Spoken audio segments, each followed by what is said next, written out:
চাকরির পেছনে না ছুটে আর্থিকভাবে স্বাবলম্বী হওয়া ও বেকার মানুষদের কর্মসংস্থান সৃষ্টির লক্ষ্যে সমন্বিত খামার গড়ে তুলেছেন নওগাঁর রানীনগরের আব্দুল মান্নান। 2017 সালে উপজেলার মালসন গ্রামের মালতিপুকুর নামক স্থানে 17 বিঘা জমিতে তিনি গড়ে তোলেন এই খামার। নওগাঁ থেকে কাজী কামাল হোসেনের তথ্য ছবিতে আরও জানাচ্ছেন মোস্তফা কামাল তোহা। নওগাঁর রানীনগরে চাকরির পেছনে না ছুটে আর্থিকভাবে স্বাবলম্বী হওয়া ও বেকার মানুষদের কর্মসংস্থান সৃষ্টির লক্ষ্যে আব্দুল মান্নান 2017 সালে উপজেলার মালসন গ্রামে গড়ে তোলেন খামার। খামারে বর্তমানে ছোট বড় 75টি গারল রয়েছে। খামারে গারলের পাশাপাশি ফ্রিজিয়ান, বাহমা, শাহিওয়াল জাতের গরু মোটাতাজাকরণ, দেশি হাঁস মুরগি ও ব্ল্যাক বেঙ্গল, যমুনাপাড়ি, হরিয়ানা জাতের ছাগল পালন, মাছ চাষসহ বিভিন্ন প্রজাতির বাগানও রয়েছে। খামারে গরুর সংখ্যা 42টি আর ছাগল রয়েছে 35টি। খামারে উৎপাদিত দুধ দিয়ে নিজেদের চাহিদা পূরণের পর স্থানীয়দের চাহিদাও পূরণ হচ্ছে।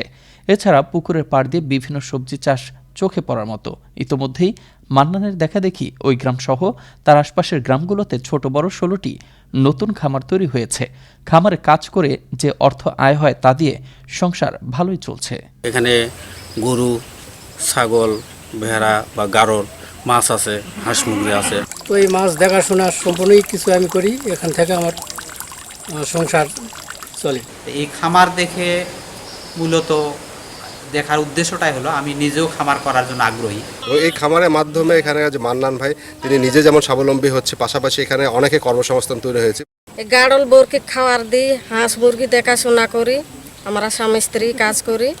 দেশের আমিষের চাহিদা পূরণ, বেকারদের কর্মসংস্থান সৃষ্টির লক্ষ্য থেকেই এই সমন্বিত খামারটি গড়ে তোলা। ভবিষ্যতে আরও বড় করার ইচ্ছার কথা জানান এই খামারি।